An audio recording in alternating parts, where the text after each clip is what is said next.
ating buhay-buhay sapagkat ang ating pag-uusapan sa araw na ito, of course, life of one of the most talk about din na character sa whole Bible. Recap of last Sunday's message po from Coach is about Jacob. And napag-usapan doon kung ano yung mga kakaibang character ni Jacob. Hindi masyadong kagandahan. He's a plunderer, cheater, a liar. O ba? So, maiksing intro lang po. It is said that life is a process of trading one thing for another. We are all given a certain amount of time and ability, which we exchange to gain other things para makuha ang bagay such as money, food, shelter, even relationship, leisure, and pleasure.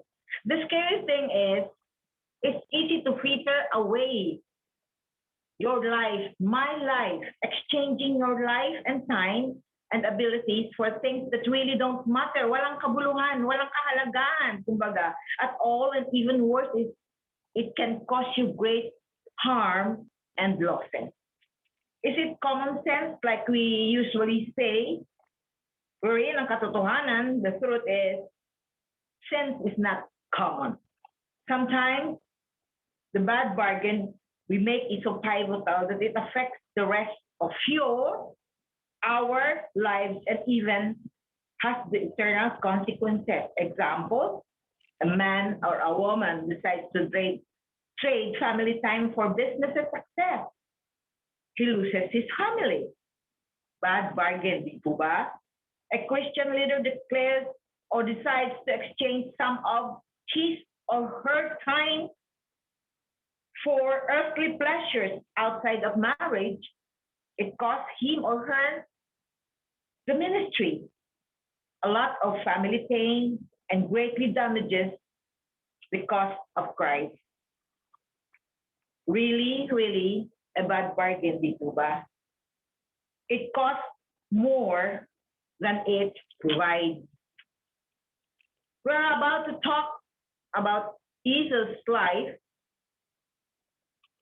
It is a story of a man who traded his soul, his blessings, for fleeting pleasures. Fleeting means the short moment of time. He sold his birthright, which included not only material benefits and family privileges, but spiritual blessings as well. Para sa ano? What? For what? A bowl of soup. Yun lang po. Samahan po ninyo akong manalangin. Let us close our eyes. Lord Father, who is in heaven, thank you, Lord, for this opportunity to be your vessel, to be your mouthpiece, O Lord God. Maraming salamat po sapagkat tunay nga, O Panginoon, isang napakalaking pribilehyo ang magbukas ng labi o ng bibig sa kung ano ang gusto mong ipahayag through your servant. I humbly bow down to you, O Lord God. Cleanse me, O Lord, sa lahat ng mga karumihan, sa lahat ng mga di kaaya-ayang bagay na nangyari, narinig o nasabi ng inyong lingkod, sapagkat naniniwala po ako na paglilinis mo ay malaya kaming makakalapit sa iyo, O Panginoon. Thank you, O Lord God, dahil alam po namin na ganito mo kami kamahal, O Diyos. Di pa namin binubukas ang aming mga labi, O Lord, andyan ka na. Ang iyong pagpapatawad, paglilinis ang iyong kamay, sapagkat, O Lord, lumalapit ako kami ng tao sa puso sa iyo, O Diyos. Ikaw ang maluwalhati, ikaw ang makita, ikaw ang mapakinggan, O Panginoon. Ikaw lamang tanging, ikaw lamang, O Diyos, sa araw na ito at sa lahat ng oras ng aming mga buhay. Sa iyong kaluwalhatian, pasasalamat at pagsamba. In Jesus' name, I pray, we pray, amen and amen. And so, Karugtong po ito ng message last Sunday at pinamagatan ko po itong Trading Your Blessings and Missing Out God's Best. Pareho rin po ng text or references in Genesis 25, chapter 25, verses 27 to 34. And maradaanan po rin natin at matatakaw din po natin ang Hebrews 12, verses 14 to 17. So kanina po nabanggit ko na yung napag-aralan natin last Sunday, di po ba? Kung ano, bahagya pa lang po yun dahil Esau and Jacob are twins. Alam po natin yan. So, pag nababanggit si Jacob, nababanggit si Esau, and vice versa. Sabi nga po, sa ating panimula, andyan po ang ating verses na last Sunday, iyan rin po. So, allow me to read. The boys grew up and Esau became a skillful hunter, a man of the open country, while Jacob was content to stay at home among the tents. Isaac, who had a taste for wild game, loved Esau, but Rebekah loved Jacob. Once when Jacob was cooking some stew, Esau came in from the open country, famished. He said to Jacob, "Quick, let me have some of that red stew. I'm famished." That is why he was also called Edom. Jacob replied, "First, tell me your birthright." "Look, I am about to die." Esau said, "What good is the birthright to me?" Jacob said, "Swear to me first." So he swore an oath to him, selling his birthright to Jacob. Then Jacob gave Esau some bread and some lentils too. He ate and drank and then got up and left. Esau despised his birthright. Let's be the words of the Lord. Someone has said that the difference between school and life is that in school, you're taught a lesson and then given a test. In life, you're given a test which teaches you a lesson. Tama naman po, di ba? If you make decisions during a test based on your thinking and behavior sa oras na yon, you come out of the test, of that life test, realizing what just happened. Time reveals the result. Esau trading his birthright is just like that. Ang bilis. Ang bilis niyang sumagot, ang bilis niyang i-trade ang kanyang karapatan bilang panganay, na pwede naman niyang sagutin si Jacob na, "Oh, hindi ko ito binibenta. It's not for sale at any price." Dapat doon end na di po ba? Jacob saw a crack in him. Alam niya ang bawat galaw at kilos ng kanyang kapatid. Esau's motto in life on that time is, and we have a picture for that, which stays on the screen for a while. If it feels good, do it. He was a good time guy. As to Jacob, because they are brothers, he should gladly, magkapatid di po ba? And to think na kuya niya yun, ang dali lang naman bibigyan mo lang naman siya ng isang bowl ng niluluto mong soup, kung ano man yung soup na yon. Pero hindi, he used it to take away Esau's birthright. The story shows that if you trade your soul to satisfy your flesh, you've made a bad deal. So, ayan po, hikita po natin sa slide sa 10. Kumbaga, ayan si Esau and si Jacob. Babalikan po natin yung slide na yan mamaya. Then let's start. Living for instant gratification or satisfaction will rob you of spiritual blessings. Will rob us. Hindi lang ikaw, ako, lahat tayo involved dito. So, I have chosen 4 lessons in life when you trade your blessing. And number one, you can lose great blessings if you do not appreciate them. It explains itself po. Yung binigyan ka ng regalo, tapos ilalagay mo lang sa tabi, you don't dare to open or to check o kung makita mo man dahil hindi siguro importante sa'yo, ibabasura mo na lang o itatambak mo na lang sa isang tabi. We know the story last Sunday in verse 23 that Rebecca got twins. In verse 34, Esau despised his birthright. There are stories about a family. Parang pamilya din natin. And mostly like our families nowadays, hindi maiwasan ang conflict. Amen po ba? May favoritism na po noon pa man. In verse 25, 28, which is on our screen, says, Isaac loved Esau, but Rebecca loved Jacob.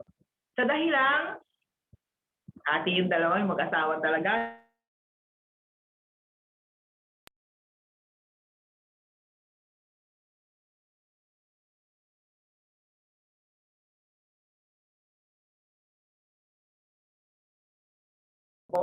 dahil nagustuhan Hunter siguro dahil sa he's strong and then gusto niya ng meat, unlike si Jacob always stay with his mom, sa tent, ano ba matututunan ni Jacob sa kanyang nanay kundi yung mga gawaing bahay at kung anong nakapaligid sa bahay nila, which hindi mawawala ang kusina.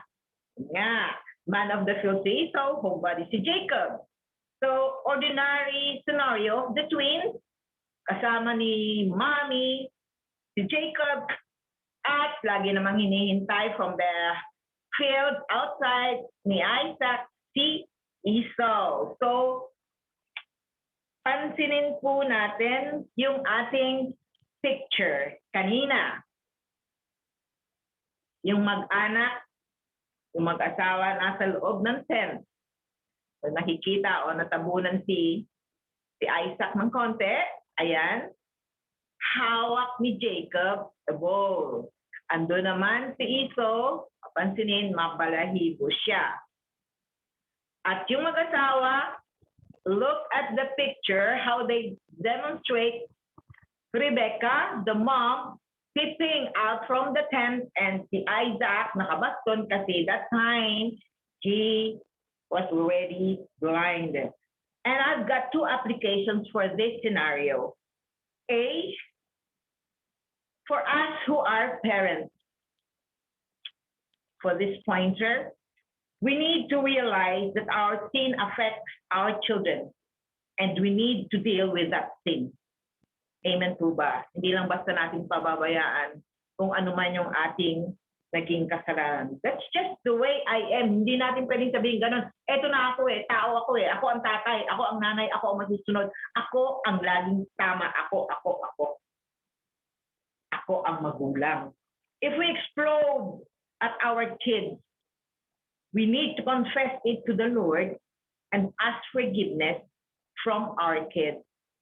Ito po ay tumutukoy sa ating kahit non-Christian who knows good values in life. Hindi ito sa relihiyon Ito ay tumutukoy sa bawat mabuting pamilya, hindi lang sa Christian family, but of course, most likely, higit sa ating mga Kristiyano. If they see us bending the truth, madalas po ito Oy, pagdating ni Mare at hinahanapin ako, sabihin nyo wala ako mangungutang lang yun. That is bending the truth.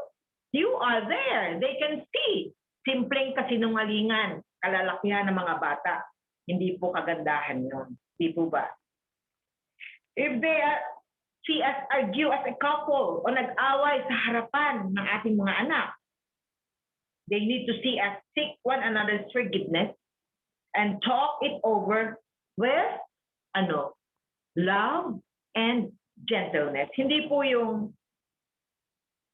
Mag-a-argue kayo, pag-aawayan niyo muna kung sinong tama, sinong mali, sinong mabigat ang nagawa sa harapan ng mga bata. If you have a spare room, or if you can talk, yun na nga eh. Nang mahina lang. Pero madalas po, yung sumasabog na init ng ulo at nagsasalubong, hindi nagbibigayan, andun po kahit sa harapan ng mga bata, nakikita nila, na we witness nila. If our kids don't see genuine Christianity, repentance, brokenness, the fruit of the Spirit work out in our daily lives, pag hindi nila makikita yon, they probably won't be eager to follow the Lord. Doon, failed tayo. Failed tayo doon. The second application is for us children, adult children. Pansinin po ninyo, sa mga magulang at sa mga anak. Di po ba bago tayo naging magulang, naging anak muna po tayo? At pagkatapos nating maging anak, naging magulang tayo. Sabi nga nila, lagi, history repeats itself. It's a cycle. It's a life cycle. Sa mga hindi man nagkasupling, nararanasan nila yan sa mga kanilang inangkin na mga anak, inaangkin na mga kadugo, mga pamangkin, nararamdaman din po nila at nararanasan. So, we can't blame our disobedience to God on the way our parents treated us. Wala pong pasahan dito ng kasalanan. We are individuals. Even our salvations, we have to work it out on our own. Pagkatapos nating makinig ng mga salita, nasa sa atin yung kung paano natin isasabuhay. They may have been pious o makadiyos o religious last Sunday and act as pagans the rest of the week or even be abusive. Tama naman po. Pag nandun sa church, okay. Paglabas, balik sa dati. They may not have loved us the way they should. Or they played favorites nga, mga magulang natin. O kahit tayo bilang magulang, hindi natin napapansin, ay, paborito ko na pala itong isang anak ko na to. But if I walk away, if you walk away from the Lord and the spiritual blessing, He offers me in Christ, God will hold me accountable. Mananagot po tayo doon. We are just like despising our birthright and even vice versa. Sabi ko nga po, bago tayo naging magulang, naging anak muna tayo. Even the most godly parents are imperfect. Mind you. Child raising is not a matter of plugging in a formula. Minsan meron tayong sinusunod na formula, pero sad to say, hindi rin po nasusunod pag lumalaki na ang mga bata. Every child, even twins, is different. Take it from me. I have 6 kids. And they are different in their own way. Dahil sabi din nga po sa salita natin, sa salita ng Panginoon, sa salita ng Diyos, we are fearfully and wonderfully made. So, struggle din po sa pamilya nila Esau and Jacob. And they have one thing in common. They used to lie. And kung masasaliksik po niyang istorya, malalaman po ninyo lahat. Ano yung kagandahan po sa Biblia? Wala pong itinatago. Ang banal na aklat, hindi lang po yung magagandang bagay, kundi yung hindi rin po magagandang bagay. Bakit? Para kapulutan po natin ng aral, hindi upang gayahin, kundi iwasan as we go ahead and step forward on our journey. We should know and study each of our children. The point is, even a Christian or non-Christian parents were at best imperfect or worse in the way they raise us. Hindi lahat po perfecto. God holds us accountable if we despise our spiritual heritage and walk away from Him. Both sinful parents and sinful children are all accountable. Pare-pareho po. We all have our resources naman. Kompleto na tayo na lahat ng pangangailangan.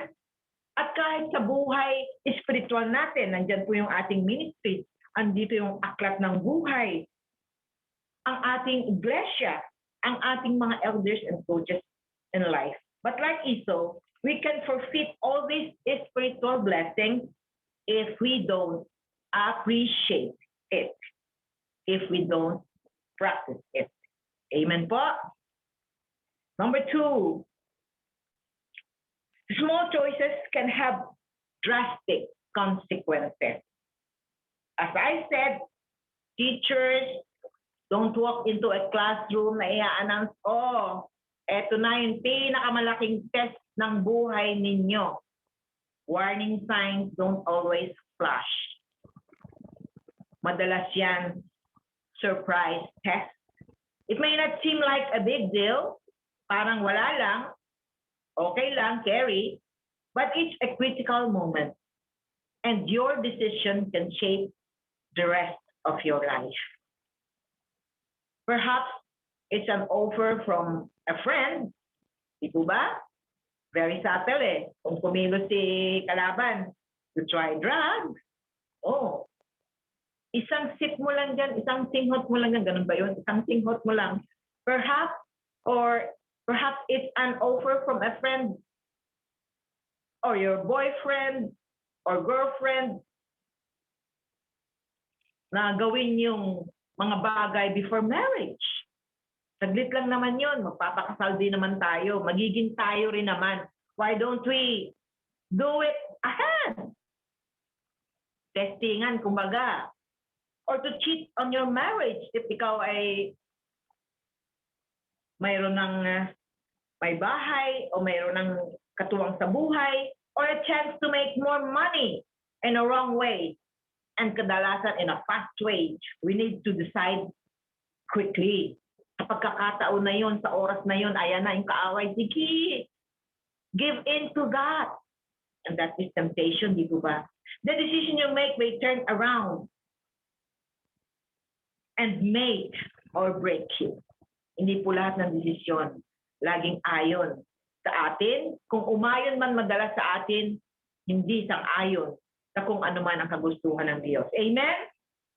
Esau's decision is impulsive, and yet it stems from years of disregarding spiritual things. Parang na-enjoy talaga ni Esau ang kanyang buhay, panahon yun. At to think na very godly parents sila meron, pero naisang tabi niya ang spiritual thing. Dahil nasabi po sa Hebrews 12:16, lulundag tayo doon. Sa Hebrews 16, yan po. See that no one is sexually immoral. Nabanggit ko kanina, yung mga tukso, or is godless like Esau, who for a single meal sold his inheritance right as the oldest son. Di po ba parang eyesore na mabasa mo yung pangalan mo na natatag, nabibigyan ka ng tag sa hindi magandang kung ano ka. Di po ba? Godless like Esau. Di po ba? Parang yun na para sa akin yung dapang-dapang identity mo na wala kang Diyos. Sa inyo po ba? He lived for the here and now. Parang ganitong sabi niya eh. Doon po sa, balik tayo sa chapter 25 Genesis, the verse 32. Parang ganitong sabi niya eh. Who needs a birthright?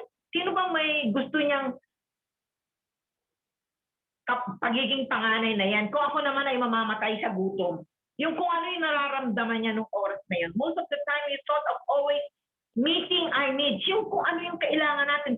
Minsan naisip lang natin o nakita natin sa kapitbahay, gusto ko meron din ako nun. We're thinking that is our priority. I must have that. And other thing, if you don't love yourself first, you can't love God and others. Pero kay Jesus, anong sabi niya? God knows your needs and you can trust Him to take care of them. Your real need is to seek first His kingdom and righteousness.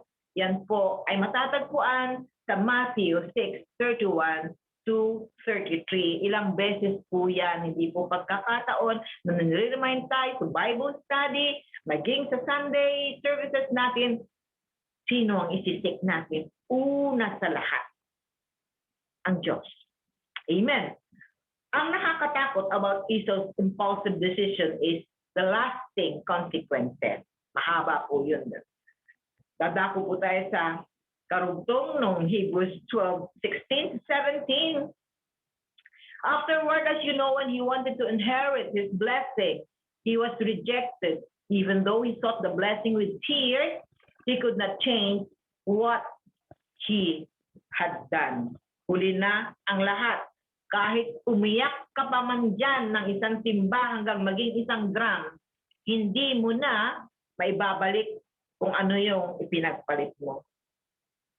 And yet he cannot turn from his love. Nangyari na yun, hindi pa rin siya makaalis sa kanyang lumang ugali o nakagisnang ugali.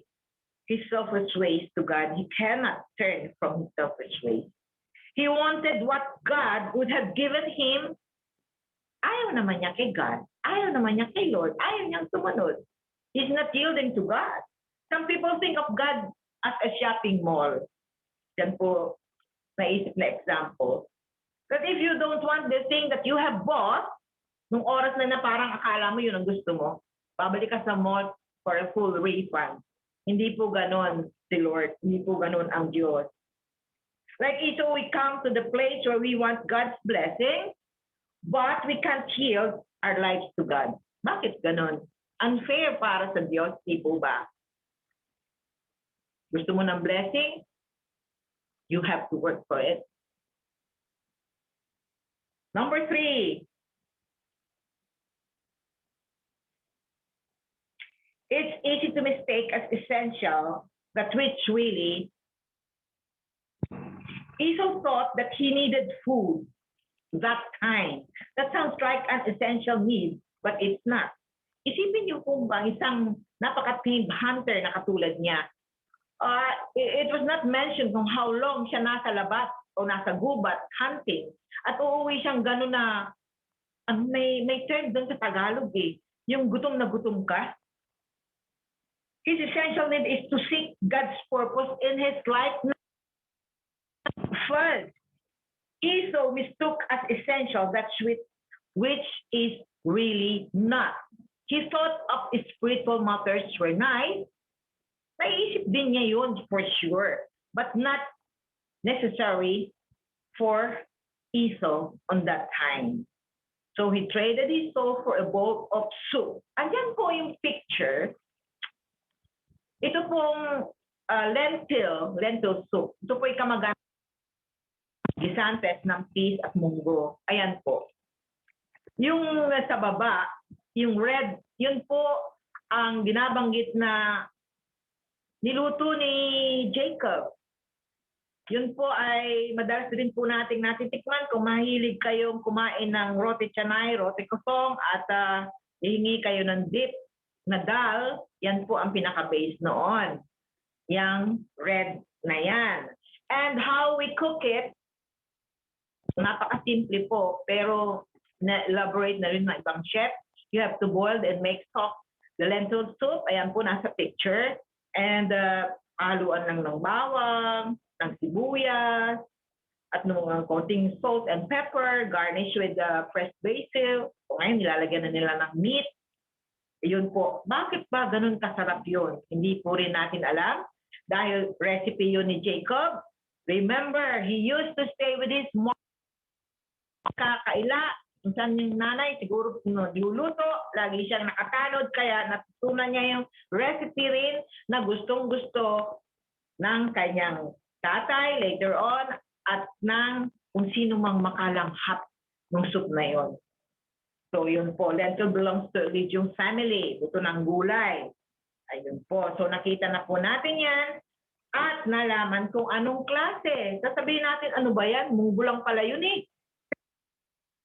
Higing panganay. Balikan po natin in Moses' time, the Israelites thought of food, water, and shelter as essential. Totoo naman po hanggang ngayon na essential naman talaga yun sa buhay ng tao, di po ba? Even a land was promised. May ipinangako na po sa kanila ang Diyos. When God had taken them to endure, to teach them to endure hardship and warfare, conquer the land, they grumbled napasadahan na rin po natin yan noon. If Moses couldn't provide all these things, nakikipag-bargain din sila. Pag hindi mo maibigay yung pangangailangan namin, babalik na lang kami sa Egypto. Di bali na lang kaming maging alipin muli. Huwag lang kaming mamatay sa gutom, mamatay sa uhaw, at mailibing kung saan lang, babalik na lang kami doon. Trading comfort for their souls and blessing. Di po. Kaya, So kung anong meron tayo, napabansagan na nga tayo mga Israelita eh. We got mixed up of what is essential or important sa kung ano ang hindi importante. For us working long hours, overtime for our family, the most essential task which ruins our health and relationship, naranasan po yan. Yung bugbugang trabaho, walang linggo, watching and spending time on games, shows, we thought are essential, helps us, but lacking time to nurture our service and love for the Lord. Merong nagsasabi, baka nagpulong ng sabi mo lang yan kasi oldie ka na eh, kasi dinaanan mo na yan, naranasan mo na yan, nag-enjoy ka na. So ngayon, gusto mo naman kami, pigilin yung pag-enjoy. Ano po ba ang sabi ni Coach last Sunday? Hindi naman masasama yung mga ganon. Sabi nga last Sunday, dapat ay balance. Amen po ba? You can't be a church woman, church man. Lagi ka na doon sa church. Hindi mo naman nagagampanan ng pagiging ina o mamunang tahanan. You cannot make God smile. Kailangan po balance. We are given 24 hours, 7 days in a week. Mahirap po bang kwentahin? And our last, final lesson. It's easy to grab for the right things, for the wrong reasons, and in the wrong way. Here my focus turns from Esau to Jacob. Jacob was right to want the birthright. He was wrong to want the birthright for the personal advantages it would bring him. And he was wrong to take it the way he did. Laking mali po talaga. Even Esau agreed over a bowl of soup for the wrong reasons. Dahil lang nagugutom siya and the wrong way. Pareho sila. Jacob took advantage of his brother's impetuous personality and hungry condition. Sabi ko nga kanina, nakakita siya ng maliit na crack na kaya ko tong kuya ko na to eh. May kahinaan ito eh, kahit ito eh maskulado at may pagka-macho man dahil nga nakikipagpuno sa mga hayop siguro. Diba? He should have waited for God's promise. Di po ba? Balikan po natin sa Genesis 25:22 to 23. Ayan po. The baby's jostled its other within her, and she said, si Rebecca po nagsasagot, why is this happening to me? So she went to inquire of the Lord. 23. The Lord said to her, 2 nations are in your womb, and the 2 peoples from within you will be separated. 1 people will be stronger than the other, and the older will serve the younger. God prophesied na po at walang makakabali niyan. Bakit hindi nila nahintay kung ano man later on ang talagang mangyayari? For Jacob to really be the author of the owner of the birthright. At pwede rin namang ibang version yung pagiging follower ni Esau sa kanyang nakababatang kapatid. Di po ba? And later on, as the story goes, Jacob got a dose of his own medicine. Kahawak siya dun sa sakit, kanyang kakambal, sa tiyan pa, lumabas sila. And then, nangyari rin sa kanya, na nabalian din siya, nahutan din siya ng joint, sa hips pa. That's why nga, napag-aralan natin last Sunday na he is limping. Because he always wanted to do things for his own advantage. He needed to learn that God would work things out. You only have to trust Him. Wala po ito sa slide, pero isa sa ating pinangahawakang verse sa ating buhay, sa ating, pwede rin sa ating pamilya, kung paano tayo magplano for the future.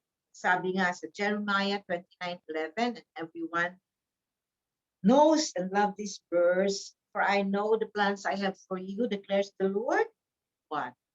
Plans to prosper you and not to harm you, not to harm us. And plans to give you hope and a future. Had this been through the mind of these queens, yun po. Hindi po sana mangyayari ng ganon ka-tragic yung nangyari. For Esau, he missed God's best for him. Why? Because of his character, his attitude. Ano po ba yung mga character at attitude ni Esau? Po, kasi unang-una nakita natin kay Jacob, di ba? He is impulsive. Bakit? Agad-agad dahil sa soup, binenta yung kanyang birthright, di po ba?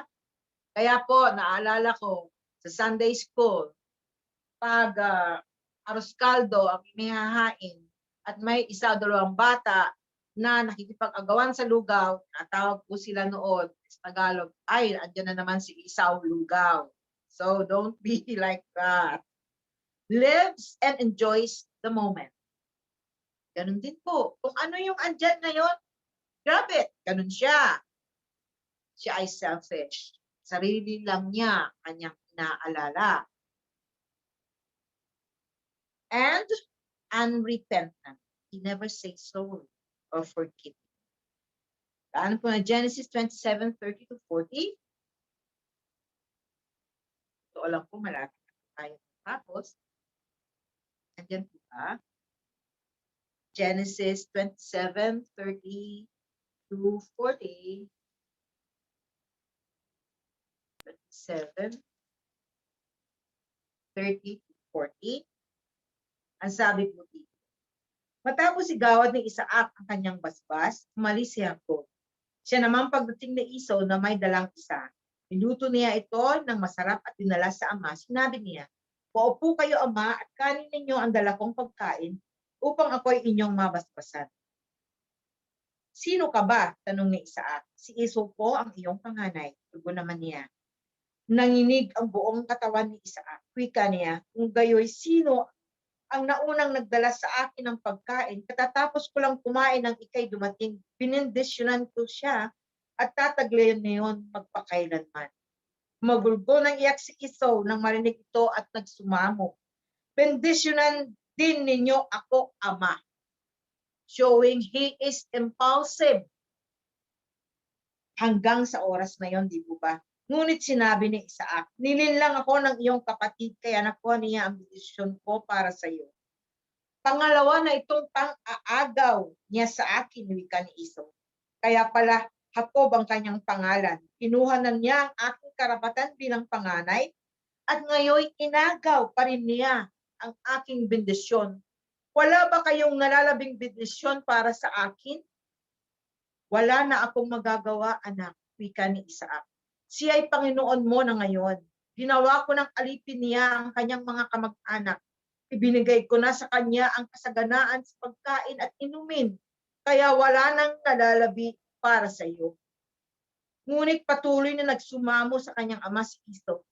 Bakit isa lang ba ang inyong bendisyon? Idamay na rin ninyo ako, at patuloy siyang nanangis. Sinabi ni Isaac sa kanya, hindi ka magtatamasa nitong yaman sa daigdig, pati hamog sa itaas magkukulang ang iyong bukid. 40. Upang ikaw ay mabuhay, ang patalim ang iyong gamit, ngunit ikaw ay alipin maglilingkod sa kapatid. para ikaw ay lumaya, kailangan maghimagsik. These verses, kala ko, hindi na ako tatamaan uli eh.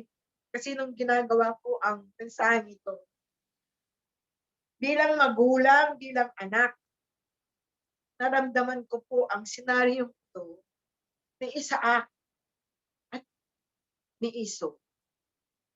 Kung paanong ang isang maka-Diyos na ama, tulad ni Isaac, ay naging literal na bulag. At bulag sa katotohanan at nabulag na rin yung 5 senses na binigay sa kanya to think na he has grown old with his 2 twins. Dahil na nga rin siguro na mas malapit siya kay Esau. And mind you, behind that closeness, Isaac planned also to thwart or twist God's prophecy. Di po ba? Pansinin po natin, di po ba? Prophesy na si Jacob ang magiging Panginoon ni Esau sa buhay niya at sa lahat ng mga nabasa natin. Pero di ba, inutusan niya. Inutusan niya si Esau na pumunta sa gubat, manghuli ng hayop at tutuin para sa kanya nang mabendisyonan na niya. He is thwarting or twisting the prophecy of God in his own way. Siyempre, aasa yung anak. Diba? But hindi po ba, di ba nalimutan ni Esau na he traded his birthright already at noong panahon yon, kahit po ngayon, kailangan ng kasulatan din at may witness. Na yung pagkapanganay mo, pinapasok sa iba. Dahil bakit? Importante ang panganay mo sa panganay. You are the firstborn, always working, standing in behalf of the parents. Kung saan si Agent, si Jeng, dahil wala na yung tatay nila, kahit imposible, ginawang imposible na makapagsabay na umuwi sa Pilipinas si Brian at si Christian dahil kailangan si Christian doon upang maghatid sa altar kay Adrian to stand in behalf of his father. Amen. I can feel how ang damdamin ng ama na naloko ako ng panganay ko at bakit hindi ko napansin kaagad na hindi talaga si Esau yun na nagduda na ako na boses ni Jacob yun. Di po ba? Siguro, nahalina rin siya dun sa ulam o pagkain na naman, food na naman. Totoo nga ata yung kasabihang, the easiest way to a man's heart is through his stomach. Di po ba? Yun po. At itong anak, ora mismo, pinipilit niya ang ama na, iisa lang ba talaga yung bendisyon mo? Bakit hindi mo rin ako bendisyonan? Andun po sa binasa natin. Hindi niya matanggap yun. At twice na siya naloko o naisahan ni Jacob. Sa senaryong yun, ang mabigat sa isang magulang, yung pagtatangi mo nang hihim talaga sa anak mo na gusto mo the best sa kanya. Na kahit na i-bargain na yung birthright na yun, alam niya eh, pipilitin pa rin niya na i-bend yung prophecy. Di po ba? At ano ang mali kay Esau? Never say sorry.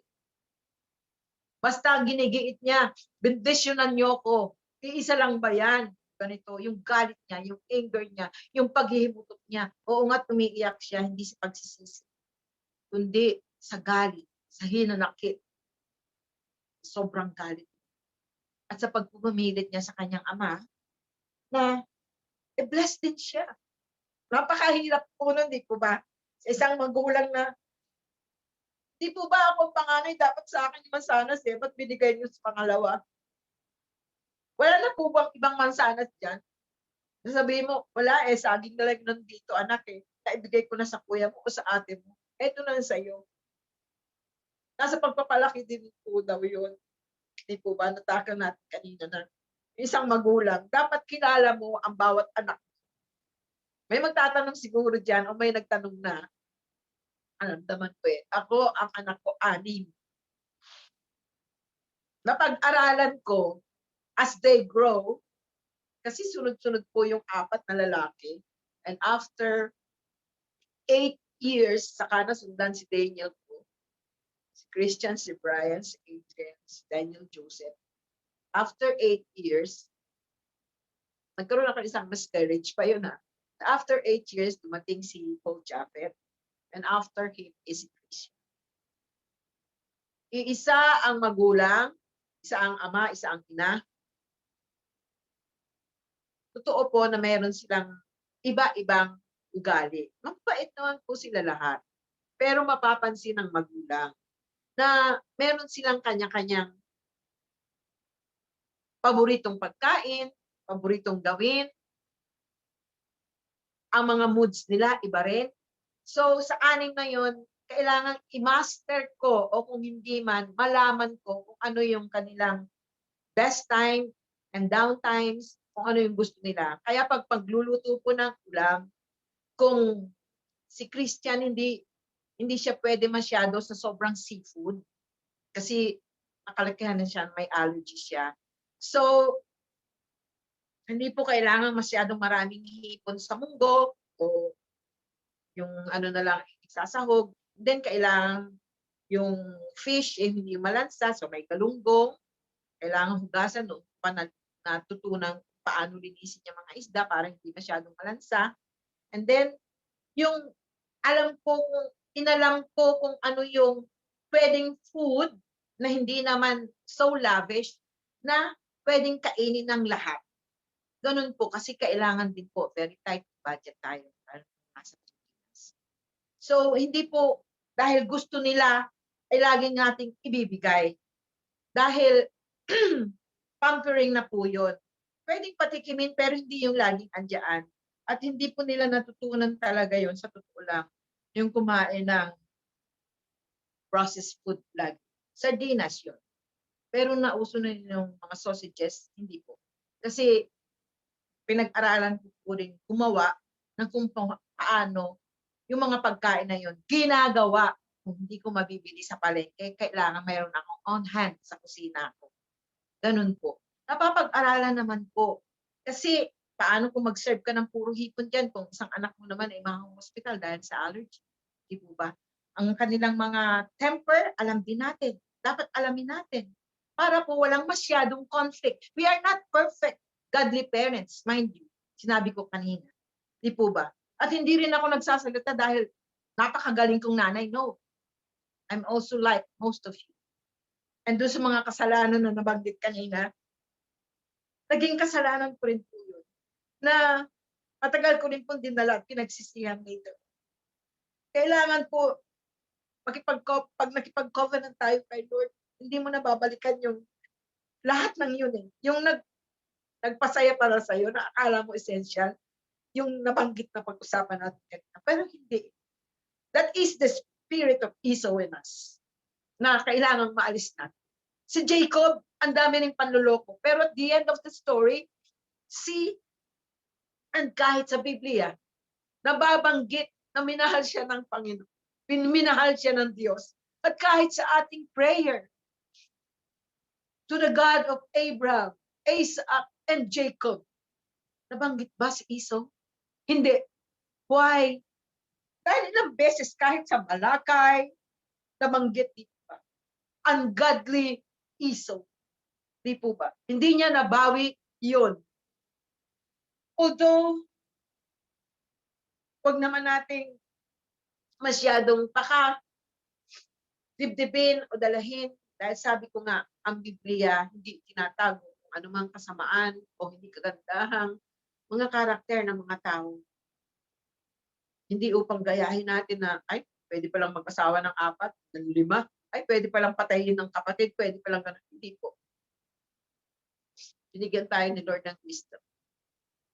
And I'm talking here as a parent, as a child, as a sinner. Dahil lahat naman tayo po ay sinners and fall short of God's glory. We cannot do anything kung wala siya sa atin. God's best that Esau missed. Ano po yung kanyang na-miss? Peace. Nawalan siya ng kapayapaan.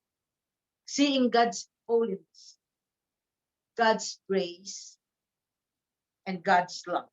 Dahil, yun na, he is ungodly. And to be fair naman po, hindi lang po naman yun ng mga pangit na meron si Esau. Kung inuna natin yung mga pangit tulad kay Jacob, let us pass through his strength and accomplishments.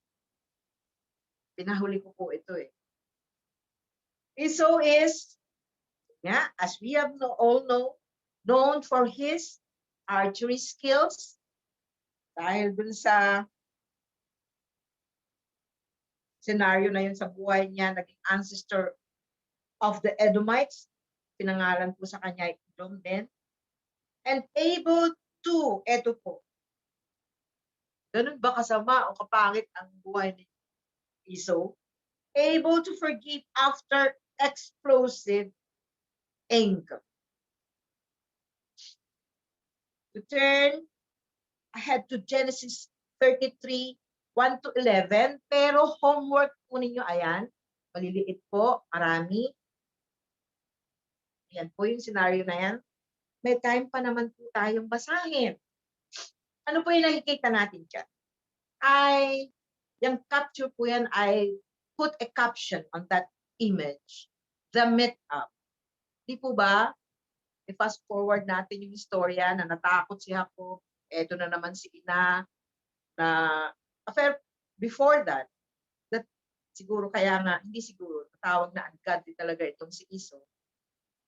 He married outside of their, kumbaga, qualification ng marriage. Huwag mag-aasawa ng hindi mo ka pamatok. Ginawa ni Esau yan. Parang pagre-rebel. Din na rin yata sa magulang. Na kinalungkot. Pinagdalamhati ni Rebecca at Isaac. At mangyari din na at yung pagbabanta ni Esau na pagkamatay nitong tatay ko, papatayin ko rin tong kapatid. Yun, narinig na naman. So kaya, pinapunta siya doon sa kanyang tiyuhin na si Laban. At yun na, istorya dyan. And to make the story short, kaasawa, dalawa, alam natin kung sino yan, abangan sa susunod na mga kabanata. At homework nga po ninyo yan. Buklatin po natin ang mananaklat. Napakamakulay. Hindi kayo aantukin. Mas exciting pa kaysa doon sa anong tawag ng game, ML. Colored din. May mga sound effects. The way how you read. Ayan po, sa Genesis 33, 1 to 11. At dahil may oras po tayo, let me read it for you. Jacob looked up and there was Esau coming with his 400 men. So he divided the children, yes sir, among Leah, Rachel, and the two female servants. He put the female servants and their children in front, Leah and her children next, and Rachel and Joseph in the rear. He himself went on ahead of the, bowed down to the ground 7 times, 4, 5, and 6, and 7. And ito po yung tanong ni Esau. What's the meaning, in verse 8, what's the meaning of all these plots and the urge I met? To find favor in your eyes, my Lord, said Esau, acknowledging his kuya. Diba? I'll have found favor in your eyes, accept this gift from me, for to see your face is like seeing the face of God, now that you have received me favorably. Please accept the present that was brought to you, for God has been gracious to me, and I have all I need, because Jacob insisted. Esau accepted. On. So, ano pang ibig sabihin nito? At that moment, pagkikita nila, nagkapatawaran po yung ito ba? Ito yung klase ng luha nilang dalawang magkapatid ng magyakapan. Acceptance. Yung natanggap nila lahat kung ano man yung nangyari sa kanila. So, sa pagwawakas po, balikan po natin.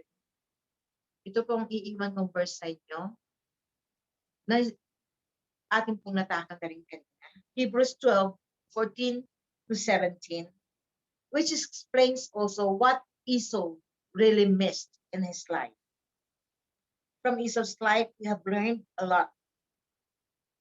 That God allows things to happen in our life to accomplish His overall purpose. In our life to accomplish His overall purpose, but we are still responsible. Responsable pa rin po sa ating mga action tayo. Consequences are important to consider. Alalahanin po natin na sa kung ano mang ginawa natin, akala natin pagpapala, hindi pala, ay kasunod pong pagpapala yan. Correction ng ating Panginoon. It is possible to have great anger. Ito po yung meet up ng magkapatid. And yet not sin. Walang patayan, walang bubugan, walang sikapan. So I will leave to you today, Hebrews 12:14-17. Make every effort to live in peace with everyone and to be holy. Without holiness, no one will see the Lord. See to it that no one falls short of the grace of God, and that no bitter root grows up to cause trouble and defile many. See that no one is sexually immoral or is godless like Esau, who for a single meal sold his inheritance rights as the oldest son. Afterward, as you know, when he wanted to inherit his blessing, he was rejected. Even though he sought the blessings with tears, he could not change what he had done. God bless his words. Yes, O Lord, pagtatapos po ang inyong binigay na mensahe sa amin, Panginoon. Lord, God, maraming salamat po, Panginoon, for reminding us, hindi lang po lagi sa buhay ni Jacob, kundi higit sa lahat sa buhay ng kambal niya na si Esau. Sapagkat mas nakikita po ng karamihan, lalo na sa panahon ngayon, ang personality ni Esau sa bawat isa. Lord, sa mga nagawa namin, Panginoon, na nahalintulad kami kay Esau, Lord, humingi po kami ng kapatawaran sa inyo, Panginoon. Isang bagay na hindi niya nagawa, ngunit na ituro po ninyo sa amin, na ituro ng iglesyang ito, na ituro ng mga life coaches namin, maging ng aming mga magulang, na pag kami nagkasala, aminin namin at ihingi ng tawad. At hindi lang basta tawad, patawad na nanggagaling sa aming mga puso. Hindi lang kami iiyak sa aming mga kasalanan para lamang kaawaan, kundi iniiyak namin ng buong pagpapakumbaba ang aming nagawang mga mali sa aming mga buhay. O Lord, we always wanted to please you, O God. Pero ang nangyayari, O Panginoon, inuuna namin kung ano yung nakakapagpasaya sa amin. Continue to teach us and guide us, O Holy Spirit. If we are likened to Esau and Jacob, we would be like also to be the ending life of Jacob, na minahal mo ng labis, O Panginoon. Sapagkat yun po ang aming ninanais, ang isik ka, O Panginoon, unahin ka sa buhay namin. At lahat naman ng aming pangangailangan na tiyak na iyong ibigay. And Lord, maraming salamat po. Hindi dito nagtatapos ang aming pag-aaral ng napakagandang buhay, balik-tanaw sa buhay ng mga taong minahal mo at nakakalungkot man na makita o malaman ang mararanasan ng mga hindi mo minahal at hindi nagmahal sa iyo. Lord, ayaw po naming sapitin ang ganoong kalalagay. Gawin po kami alipin lamang ng iyong mga salita o Panginoon. Tungtungan mo nga lamang kami. Ngunit maraming salamat sa buhay na araw-araw na kaloob mo sa amin. It's such a great blessing, O God. Salamat po sa araw na ito, O Panginoon, na nadagdagan ang aming kaalaman o nabalik-tanaw namin ang dapat naming dalhin o maging guideline sa buhay, O Panginoon. Maraming salamat po sa mga katuruan, sa tamang katuruan na nandito na sa aming puso, Panginoon. At huwag namin laging dalhin ang espiritu ng pagiging kami noon, kundi ang espiritu na kung paano mo kami hinuhubog ngayon sa iyong wangis. Thank you, O Lord God. Thank you, O Holy Spirit. Thank you to all the people who joined us today online. Truly, God is so magnificent, so sovereign, and so good at hindi nagkulang sa buhay ng bawat isa. Patuloy at patuloy nawa natin na dalhin sa ating puso at ipamuhay ang lahat ng mga natututunan natin at nababalik tanaw natin sa banal na kasulatan. Sapagkat kung wala ang gabay at turo ng banal na Espiritu Santo, ating Diyos, wala tayong patutunguhan sa buhay. Sa iyo mataas na kaluwalhatian, pasasalamat, pagsamba. We love you, Lord. We love you, Jesus. Lord, sa iyo lahat ng papuri. At ikaw ang patuloy na manahan sa aming puso. Maraming salamat po. This we pray. In Jesus' name alone. And all the child of God who is victorious will say, Amen and Amen.